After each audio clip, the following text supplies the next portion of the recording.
Bueno, voy a presentar la última conferencia de este jueves por la mañana. Voy a presentar al abogado Martín López de Onos Abogados. Es el abogado que desarrolla toda la protección de datos de la web de la FIC, los permisos paternos y maternos, toda la documentación que esté relacionada con los derechos de imagen, protección, cesión de derechos, la web, venta online. eh, Todo lo que esté relacionado con la FIC está desarrollado por el despacho de Onos Abogados. Él va a hablaros de la ley de protección de datos, va a hablaros de la importancia del registro de las patentes y las marcas, tanto para los artistas como para las empresas.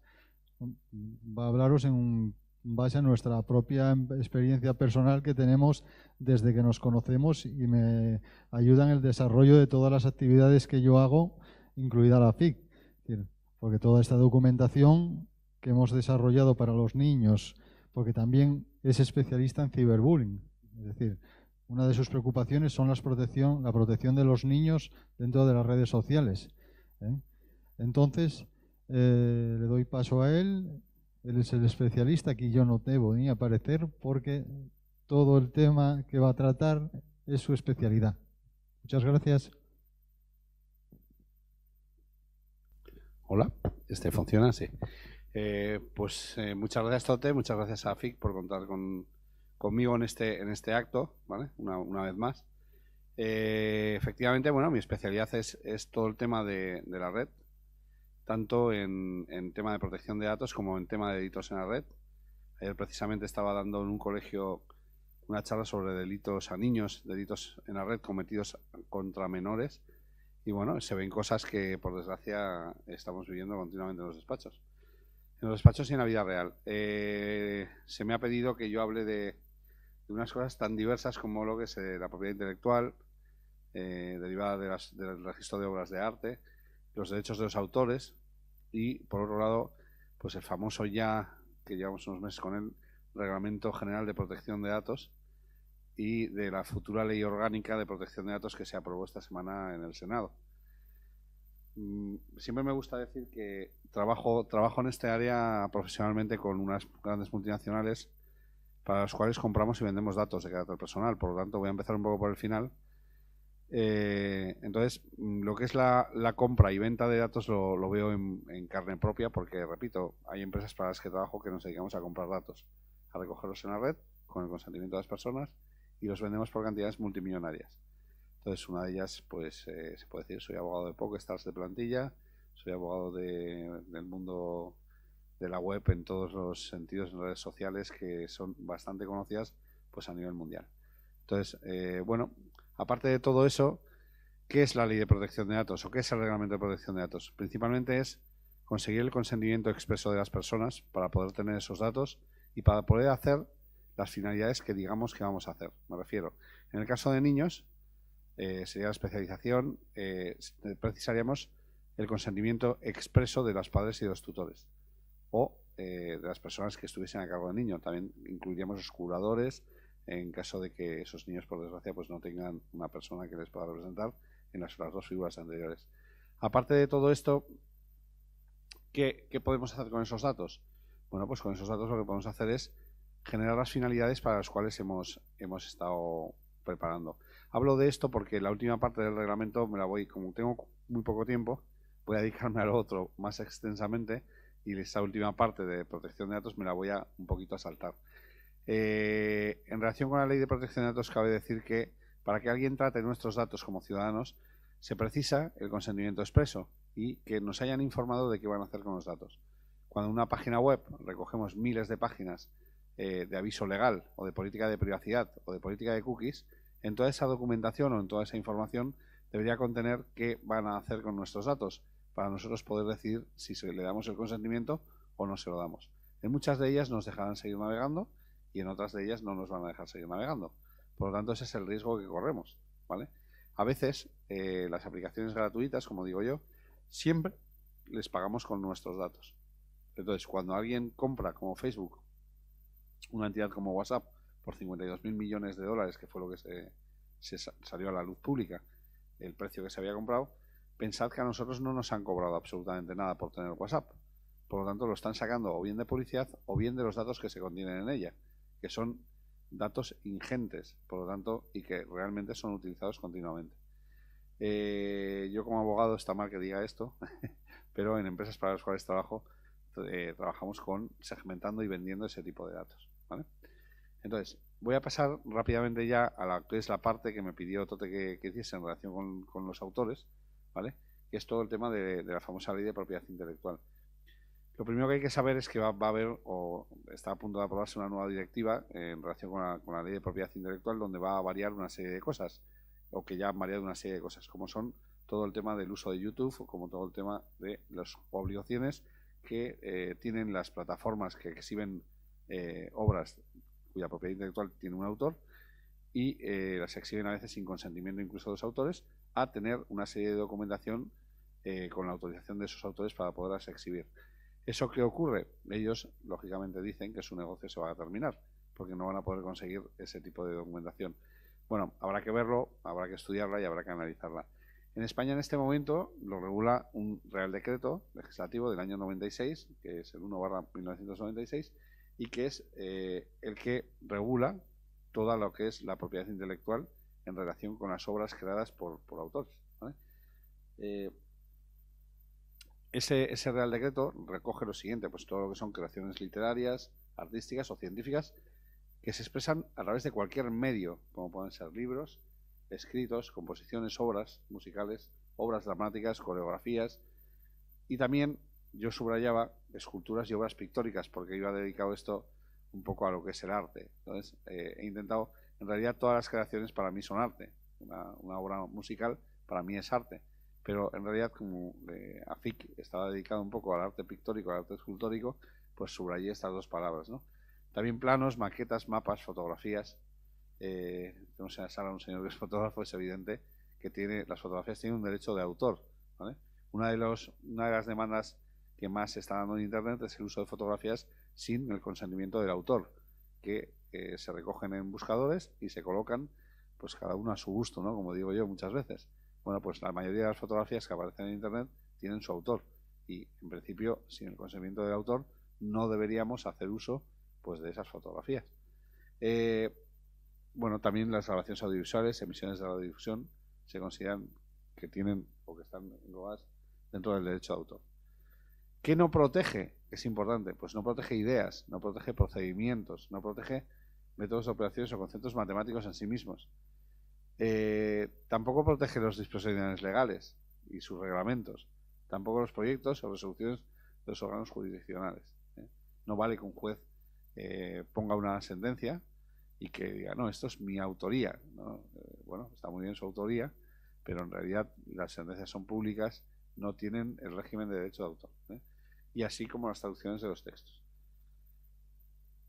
El registro de la propiedad intelectual es voluntario, nadie tiene por qué registrar obligatoriamente nada, ¿vale? Hombre, desde los despachos de abogados recomendamos registrar encarecidamente, porque si no puede existir una confusión y esa confusión puede ser mala, es decir, puede haber alguien que se apropie de algo que nosotros no podamos demostrar que es nuestro y por lo tanto tengamos un problema legal.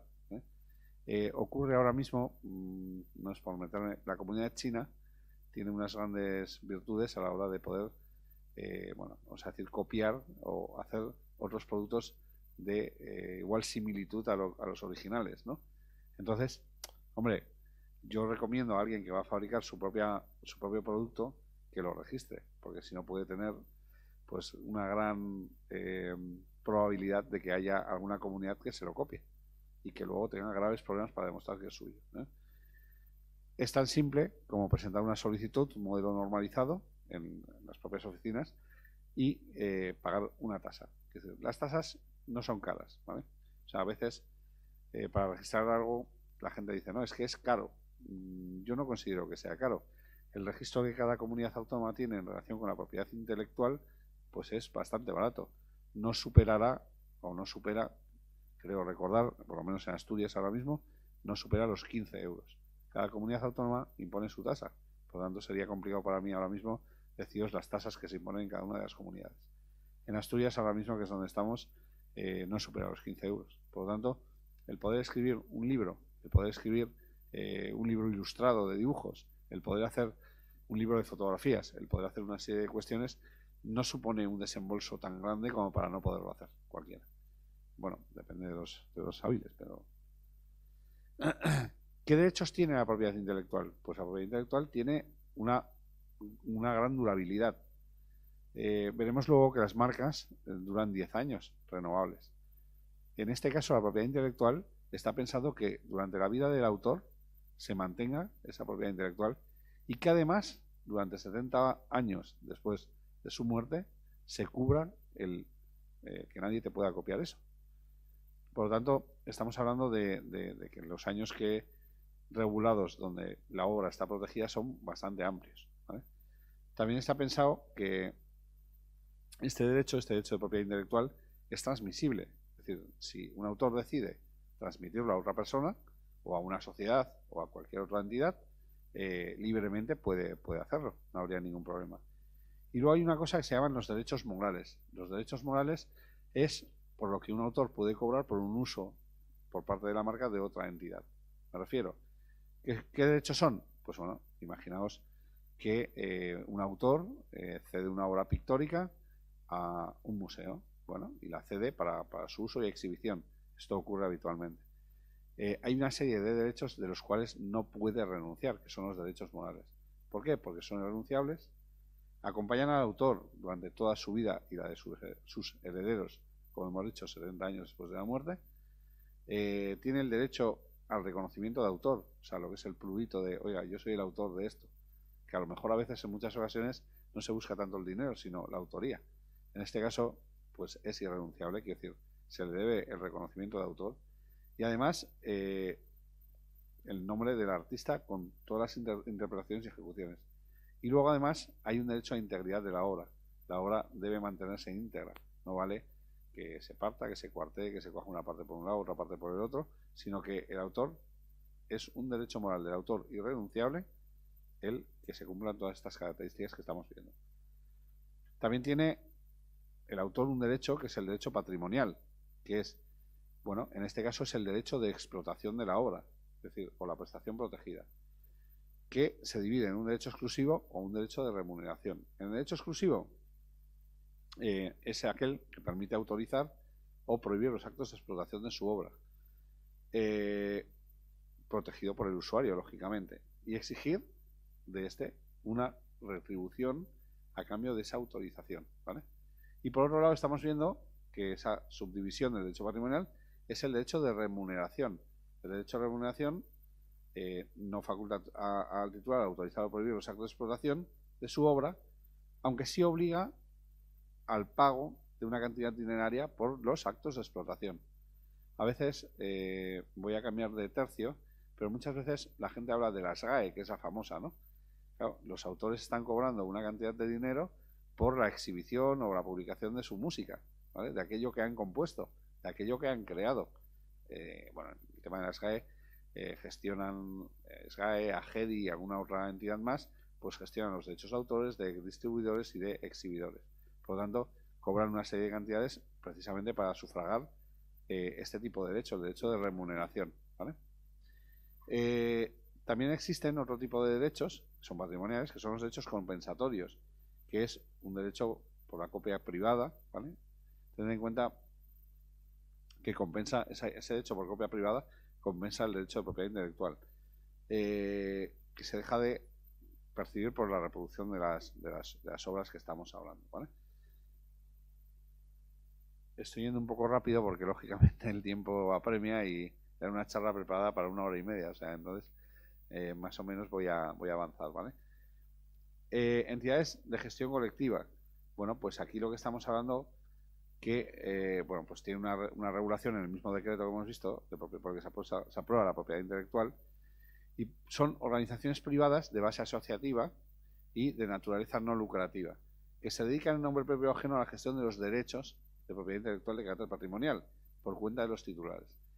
Las entidades, en este caso de gestión colectiva, estamos hablando de lo que he puesto antes de ejemplo en relación con los derechos de autor en casos de música, ¿vale? Pues SGAE es una entidad de este estilo que estamos viendo. ¿Qué se requiere? Pues se requiere principalmente la autorización del propio Ministerio, del Ministerio de Cultura, para poder actuar y cumplir con las funciones que se están viendo. ¿Ellos qué hacen? Pues administran los derechos de propiedad intelectual, ejercitan los derechos de propiedad intelectual en relación con los cobros, ¿vale? Delegados siempre por sus autores y por sus titulares, ¿vale? Persiguen cualquier tipo de violación en relación con esas obras creadas, ¿vale? Y fijan una remuneración adecuada en relación a lo que se ha exhibido. Esta es la guerra de los bares, restaurantes, sitios de bodas con SGAE. Es decir, siempre el ejemplo más conocido por todo el mundo es SGAE como entidad de este tipo, y SGAE es verdad que va a intentar cobrar a los hosteleros, y esta es la famosa guerra que todos los hosteleros se pelean con SGAE, ¿vale? Está autorizado y es legal, ¿vale? Con esto hemos visto un poco todo lo que tiene que ver. Yo animo a todos los autores a poder hacer, a poder coger y a poder inscribir sus obras en las oficinas para evitar que se puedan copiar. Hay una cosa que es muy fácil y que me gustaría nombrar aquí, que es hacer un libro catálogo de las cosas que tenemos.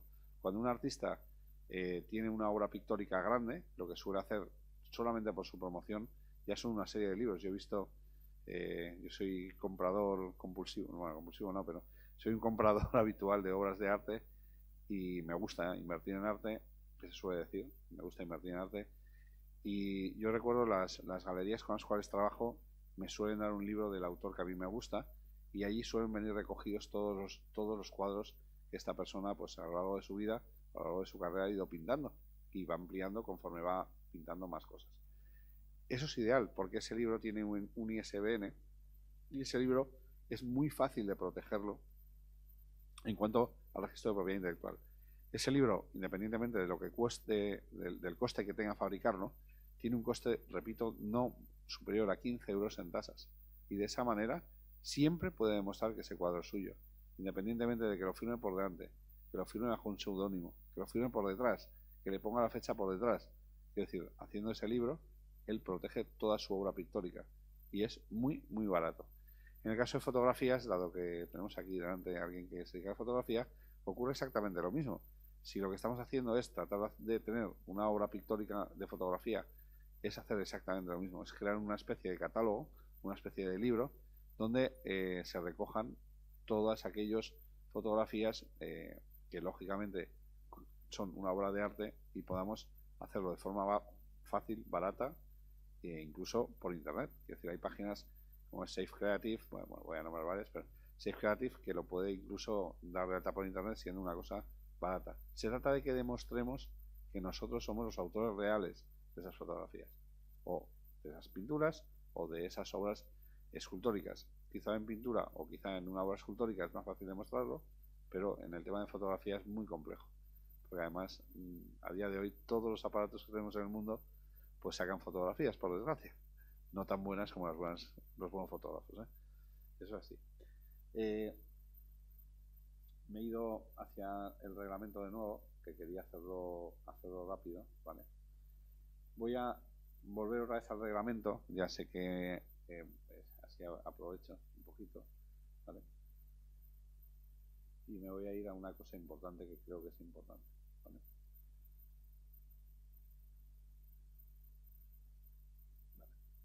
Esta es mi tercera parte, que sería la parte de comercio electrónico. Dentro de la ley, dentro de las leyes que hablamos de nuevas tecnologías, principalmente está el Reglamento de Protección de Datos, ¿vale? Que regiría la política de privacidad. Quiero decir, en cualquier página web tiene que haber, o nos rigen cuatro tipos de legislación diferente. Una de ellas es el Reglamento de Protección de Datos que os he explicado antes. Es decir, a través de las páginas web se recogen datos de las personas. Todo el mundo pone una palabra que es contacto, y todo el mundo en ese contacto suele poner habitualmente un formulario donde pone nombre, apellidos, dirección de correo electrónico, si usted se quiere suscribir al newsletter o no quiere suscribirse al newsletter, si usted, bueno, en algunas páginas web, por supuesto, se exponen muchísimos datos que no tenemos ninguna necesidad. Por lo tanto, el reglamento de protección de datos que hemos visto antes muy someramente, una de las cosas que te pide es que sea la transparencia, que seamos concisos a la hora de preguntar cosas. Es decir, si no necesitamos las cosas, no las preguntemos y en caso de que las necesitemos, ¿vale? Expliquemos las finalidades de por qué las necesitamos, ¿vale? Entonces, ¿qué pasa? Y esto va ligado con el comercio electrónico. Cuando tenemos una página web, la principal ley que rige el comercio, la página web es la Ley de Servicios de la Sociedad de la Información y Comercio Electrónico. La LSSI famosa lo que hace es regular el contrato que yo, propietario de una página web, tengo con un usuario que pueda estar en cualquier parte del mundo. ¿Qué ocurre? Que es una ley que opera a nivel mundial prácticamente. Todos los países tienen una legislación que regula, en este caso, las páginas web o el uso de las páginas web. En España tenemos la ley 34/2002 de 11 de julio y el propio reglamento 2016/679 que regula todo lo que es el uso de las páginas web. Es importante en comercio electrónico explicar también que nos rigen otro tipo de legislación, como pueda ser, en este caso, el Real Decreto 1/2007 en relación con las ventas por Internet y además nos regula también la famosa ley de cookies, que todo el mundo ya ha oído hablar por los miles de banners que todo el mundo ha puesto por ahí, ¿vale? Donde se dice si aceptamos o no aceptamos las cookies, ¿vale? Vamos a empezar. La primera ley que regula la LSSI, la primera ley que regula una página web es la LSSI. La LSSI, el artículo 10, nos obliga a en cualquier web que se beneficie económicamente de lo que vende o de lo que ofrece, quiero decir, ofrecer es yo expongo mi web en unos abogados, que soy un despacho de abogados, que somos la releche, que somos tal, todo eso estamos intentando vender nuestros servicios. Pues en esa ley ya me exige identificar quién es el propietario de la web, el artículo 10. ¿Y qué hay que decir? Pues quién es el propietario de la web, en realidad. Oiga, el propietario de esta web es Menganito de tal o la sociedad tal que está ubicada físicamente en tal ciudad de España o en tal ciudad del mundo, ¿vale? Principalmente la LSSI rige en España, rige para empresas españolas. Tened en cuenta que en Europa todo esto parte de una directiva y esta directiva está aplicable a todas las webs europeas, ¿vale? En Estados Unidos hay una normativa parecida, que son las famosas NDA, que son bastante duras en comparación con las nuestras. Todo lo que es Sudamérica han hecho una copia fiel a lo que es la LSSI nuestra. Por lo tanto, todas ellas exigen la identificación física de dónde se encuentra el propietario de la web, ¿vale? Lo siguiente, ¿qué nos exige? La ley de cookies. La ley de cookies es del año 2012. Una cookie es un fichero que se inserta dentro del ordenador del usuario, es decir, el propietario de una web te está insertando a ti un fichero, pequeño fichero, dentro de tu ordenador, de tu casa, para que nos indiquen por dónde te gusta navegar, qué gustos te gustan, por dónde estás navegando dentro de nuestra web, cuántas veces has pinchado las fotos, cuántas veces has pinchado al texto, cuántas veces has pinchado, y para eso hay herramientas, pues voy a decir nombres, como Google Analytics, que te va diciendo en cada sitio donde te estás metiendo. ¿Qué facilita esto? Pues bueno, facilita principalmente las ventas. Es decir, nosotros trabajamos con empresas que analizan las cookies continuamente. Trabajamos con una gran empresa del mundo del automóvil, muy famosa, que tiene en cuenta cómo los usuarios se conectan para configurar un vehículo y por medio de la IP dan un premio cuando tú das tu IP a la entrada al concesionario y automáticamente saben qué es lo que te tienen que vender, porque ya has hecho la prueba 7000 veces en tu casa. Lo único que te tienen que hacer es descontarte un poquito de dinero para que tú compres, que es lo que hacen. No digo nada en webs que llevamos que son bastante más complejas, pues como pueden ser del mundo pornográfico, como pueden ser de otro tipo de mundos, ¿vale? En ese tipo de webs, las cookies son un elemento vital para poder ofertarle continuamente al usuario que se meta dentro de nuestros sistemas. Habréis podido comprobar, si alguien se conecta en una web de viajes, que durante los siguientes 10 días te aparece tu viaje ideal y además a un precio más barato de lo que has podido verlo. Se trata de que pinchemos. En el mundo del póker ocurre exactamente lo mismo. Te van regalando de 5 euros, llegando incluso a 20 euros, ofreciéndotelo en todas las webs que vas entrando.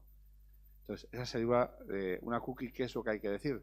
Pues hay que decir que existe esa cookie al usuario, hay que decirle cómo puede desactivarla, hay que decirle cómo desactivarla o cómo administrarla en relación con todos los navegadores que pueda haber en el mercado, e incluso hay que decirle cuánto va a durar la cookie dentro de su ordenador y para qué la usamos. Absolutamente para qué la usamos, ¿vale? La gente normal de la calle, pues de esto no entiende mucho, como digo yo. Entonces, los que nos dedicamos a redactar este tipo de avisos, a pesar de que el reglamento nos obliga a hacerlo de forma transparente y clara, pues somos bastante rolleros y por lo tanto pues escribimos muchísimos textos que hablan de este tipo de cuestión. De manera que el usuario al final se pierde y no sabe muy bien pues si va por aquí o va por allá, a pesar de que los abogados creemos que lo hemos hecho súper claro, ¿eh? Bueno, pues en realidad las cookies sería esto. ¿Qué más tenemos que hacer en un aviso legal? Que es importante. Hablamos de la privacidad. ¿De qué vamos a hacer con sus datos? Oiga, usted me da sus datos para que yo le envíe un newsletter. Oiga, usted me da sus datos para que yo le envíe publicidad cada 3 minutos. Usted me da sus datos para entrar en un sorteo que vamos a hacer de una Vespa en la siguiente feria. Usted me da sus datos para poderlos vender, alquilar, regalar, bueno, para todo. Existen millones de bases de datos. La última operación de venta de datos que hice yo no hace mucho, no hace menos de 2 semanas, nos pagaron 4 millones de euros por una serie de datos. Entonces, bueno, pues hay empresas que están dispuestas a pagar 4 millones de euros. ¿Por qué? Por datos segmentados, datos que hemos analizado, perfiles de consumo, y hemos comprobado y que eso funciona y que vende, ¿vale? Por lo tanto, los datos valen muchísimo dinero. Es la minería de este siglo y del que viene, dicen y es verdad, la verdad es que es así. Hay muchas páginas web que da igual el contenido que estén exponiendo, lo único que buscan son los datos. Hablo páginas de fútbol, hablo páginas de pornográficas, hablo páginas que bueno, nos están dando un contenido que es mínimo y que es repetitivo y reiterativo, y lo único que buscan son nuestros datos. Todas las aplicaciones y páginas gratuitas buscan nuestros datos y los venden. Yo me dedico a ello, además. Entonces, el aviso legal, pues como os decía, tiene que tener todo esto. ¿Qué tiene que tener más? Pues tiene que tener y nombrar si tiene un DPO. Un DPO es el artículo 37 de la nueva normativa, habla del Data Protection Officer o de la persona que es responsable de la protección de datos en relación, o de los datos en relación con esa empresa. Es importante. También para que utilicen, como hemos dicho, también la base legal del tratamiento de los datos. Normalmente es el consentimiento. También a quién le vamos a ceder y también dónde ejercitar los derechos. Tenemos que dar una serie de datos como son la transparencia, los sistemas de transparencia que damos y de confidencialidad, y también un sistema de baja de la distribución en el envío de emails en newsletters, ¿vale? También qué pasa con la responsabilidad de los usuarios, qué responsabilidades tienen por el uso de la web. Tened en cuenta que no hay una forma humana de conseguir o de comprobar que hay menores conectados en la web. En España utilizamos un DNI electrónico, que sería ideal que las autoridades españolas exigiesen a todos nosotros la utilización de ese DNI para poder entrar dentro de determinadas páginas. Por ejemplo, páginas de contenido sexual, páginas de juegos online, páginas de, bueno, para nosotros, siempre digo, en el tema del póker, lo habitual es que pierdan dinero. Para nosotros es un problema cuando ganan dinero. Cuando un niño gana dinero es un problema, porque tenemos que ceder datos a Hacienda. Y Hacienda nos tira las orejas diciéndonos que es un menor de edad. Entonces, pues tenemos un problema grave. O sea, y no hay forma de poderlo controlar, a pesar de que hemos pedido millones de veces que el DNI electrónico sea utilizado para poder entrar en nuestras páginas web. Porque no nos interesa tener el dato del niño. ¿Qué más tenemos? El idioma. No es lo mismo coger en España que coger en Argentina. Siempre pongo ese ejemplo porque es el más duro de todos. Pero cuando vas a Argentina y le pones la palabra coger, se termina con cara rara. No digo nada cuando en Cataluña decimos lo de que los catalanes van a coger caracoles. Los argentinos no lo entienden, jamás lo entienden. Se ríen mucho de nosotros. El idioma es importante porque allí vamos a determinar en qué idioma vamos a hablar legalmente, ¿vale? ¿Por qué es importante? Porque hay páginas que traducimos. Si yo hago la página en español y la ley me obliga a hacerlo en español, cuando me voy al extranjero y la traduzco, hay que determinar qué idioma va a ser el que rija en caso de una discrepancia con la otra parte, ¿vale? También tenemos que hablar de redes sociales. La mayoría de las empresas a día de hoy tienen o tenemos páginas en redes sociales. hay que hablar de qué ocurre con las redes sociales, qué ocurre con las fotos que colgamos en redes sociales.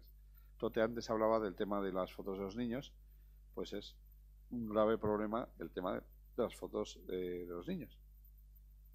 Porque evidentemente tenemos que tener una serie de autorización por parte de los padres o tutores para poder sacar. Y tiene que ser así. Luego tenemos que informar sobre los links que estamos colgando. Quiero decir, no vale que yo haga un linkamiento de mi página a otra página.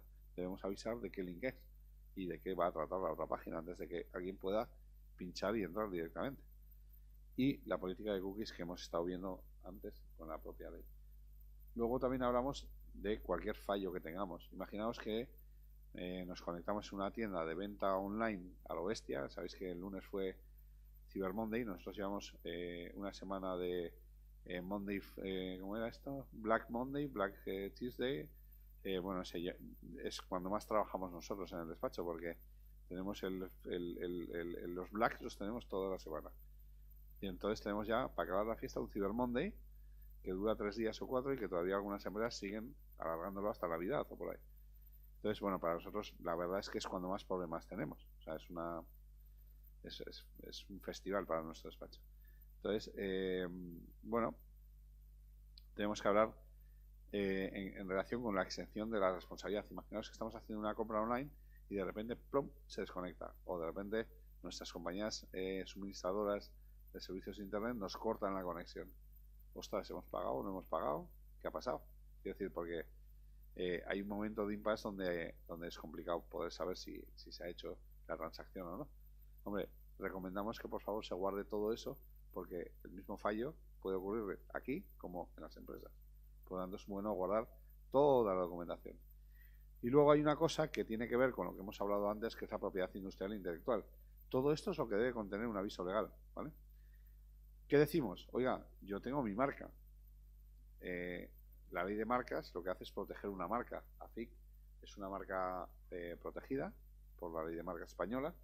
Está inscrita dentro de la Oficina Española de Patentes y Marcas.